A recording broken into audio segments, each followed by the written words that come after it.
think that team has a chance to win it with Mark Sanchez and that offensive line. That team is really good. Yes. People got to understand this. Last year they went through some mediocre teams. They went through Detroit, they went through Cleveland, and they just won. But you know what? Those are signs of good teams. You're supposed to beat those teams. No matter who, if your team's supposed to be a top of the chain team, you have to beat the teams that are under. You have to beat the Detroits. You have to beat the Clevelands. Although Detroit's probably not a walking step anymore.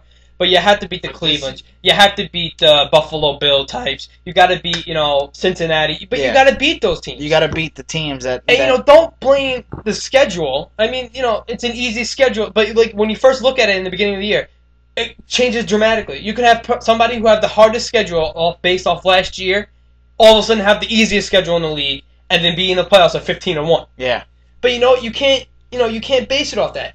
Their team is good, and people say that they're overrated. Black James. People say that they're overrated, but they're not. You're not overrated. You get to the AFC Championship game 2 years in a row. 2 years in a row. The first year you weren't even supposed to. Yeah. The first year you played the Cincinnati Bengals in the first round. You beat them good. You beat them good. You played the Chargers the next round, I think it was, right? Yeah. They played the Chargers. They got, lucky, but you know what? That's the game. You can't, just because, the kick went left, the kick went right, you call that lucky. You can go through all types of different games. You can go to the Super Bowl with the Buffalo Bills and the Giants. Lucky. Yeah. So you can't say lucky because, everything happens for a reason. Somebody messes up, but it's not luck.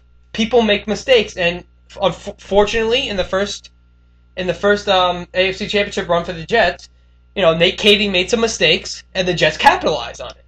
And then they went into Indianapolis, took a 7-6 lead at halftime. Or was it 14-6? It was something like that. But all I remember is they were down 6-0, and they held Peyton Manning pretty good. And I'm like, all right, they need a long bomb pass to get this thing going.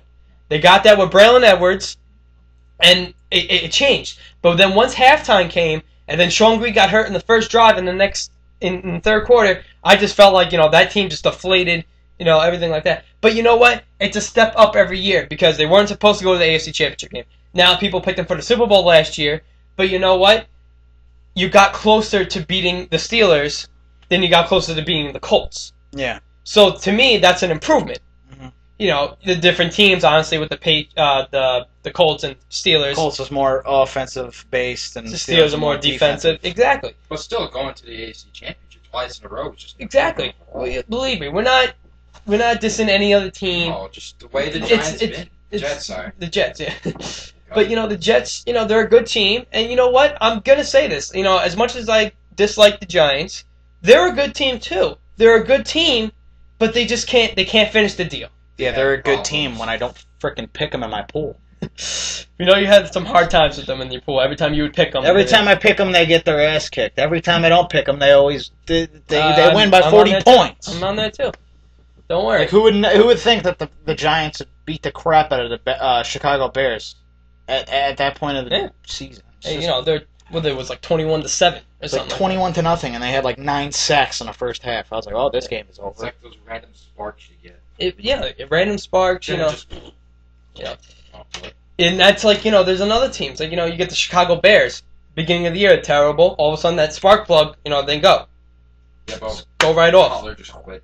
No, I don't say Cutler just quit because he had a torn, I think, ACL it was. Mm-hmm. I wasn't sure what it was. But, you can't say he quit unless, there's, like, proof of that. But, he was walking around on the sideline, which I was shocked by. But you know what? We'll leave it at that for, we'll talk about the divisions and teams and everything. But, Asamoah, we went through that. If Cromartie doesn't go back to the Jets, where do you see Cromartie going? Honestly, I would love him on the Vikings because I need somebody else to go with Winfield. I think he might go to, sorry for cutting you, I think he might go to Tampa Bay. I could see him going to Tampa Bay too. Because honestly, I could see Tampa Bay as being an elite team in either this year or next year. I mean, that team is young. They lost by one game. Not even a game. Not even a game to go into the playoffs. Mm-hmm. So they're a good team. A lot of teams are sneaking up. There is a lot of teams that sneak up. You seen the Detroit, Lions coming out of nowhere. You see the Tampa Bay Bucks came out of nowhere. you're seeing these teams uprise. And, we were fortunate at this time, with the Steelers being good, the Vikings were good for a couple of years until last year. We were fortunate enough to get that. Now, we hope now the decline doesn't start for us and the upward begins for them, because then we're going to have to wait longer. I wouldn't mind, though, if the decline went for my team and I saw the Buffalo Bills win. That would be great. But I know you're dying for the Buffalo Bills. But like I was saying at the end of this year, and people were saying like, oh, well, you always got to watch out for the Steelers or whatever, and people were like, oh, I picked the Steelers to go to the Super. No, you didn't. Because nobody even picked the Steelers in consideration because Big Ben was out for the first 4-6 games of the season. Supposed to go to the AFC Championship. We weren't even supposed to be even mentioned. We weren't even supposed to go into the playoffs. But we got lucky enough to go 3-1 with Charlie Batch and Dennis Dixon. And the one game that we did lose, we lost to Baltimore at Heinz Field by 3 points off of a blown coverage by Darren McFadden, which we should have won 14-10. But he blew his coverage. So you can't really say it like that. But it's just how it ends up. And I'm just getting sick and tired of everybody just saying like, oh yeah, well Pittsburgh this, Pittsburgh that, and it's just.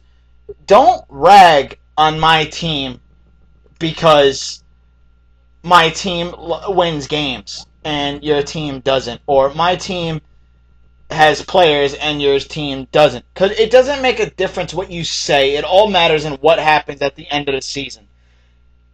Like my team. Yes, we went to the Super Bowl, and yes, we lost. But we got there. Evidently, we did something to get us there. But we didn't have it all in the tank to win it. That the 28 teams couldn't. So it's like, when you say that my team sucks, we really don't. It's maybe your team or you are just in denial because you guys are just mad that we beat you guys at the beginning of the season. And I'm not saying this to be cocky, and I'm saying this to be arrogant because my team's like, oh my god, my team's number one. But not to go out, not any of those Jets fans that say that all the time, where, oh my god, my team's number one, and Rex Ryan this and Rex Ryan that. I'm not going to lie. The Jets fans, I'm not going to lie.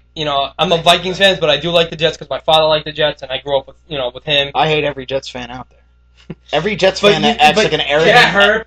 Like, it's just it just makes me mad, and it's like I'm not arrogant with my team. You could ask him. You could ask Nick over there. I'm not arrogant with my team. I don't go out there and be like, okay, my team's gonna win by 30 points because we're better and we're the Steelers.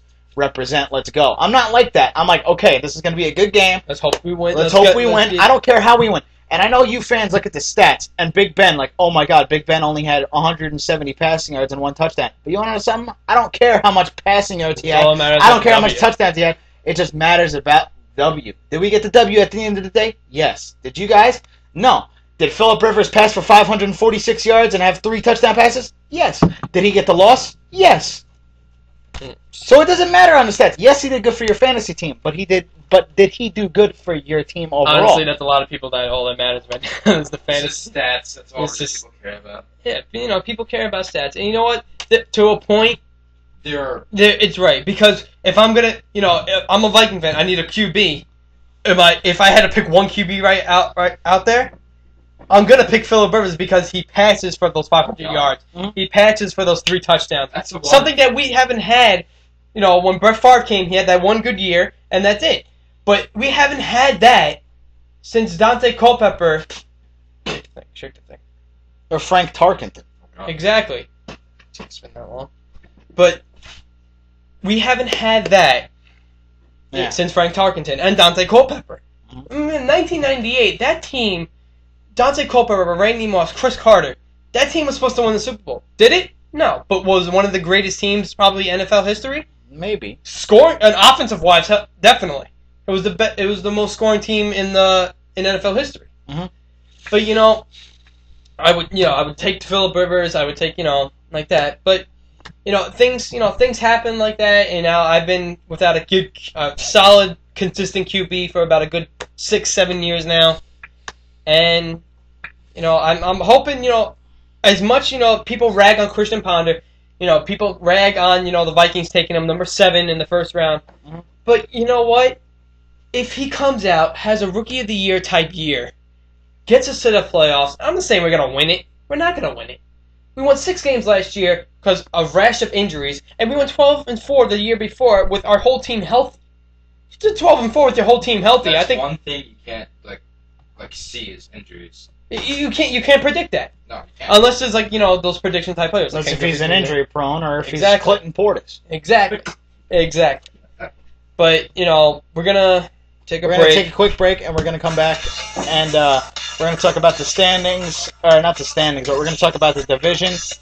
We're going to talk about more free agents, and we're going to go more in depth with the divisions, see who's going to win, who's not going to win, who's going to take their team to the promised land, and we'll be right back after this.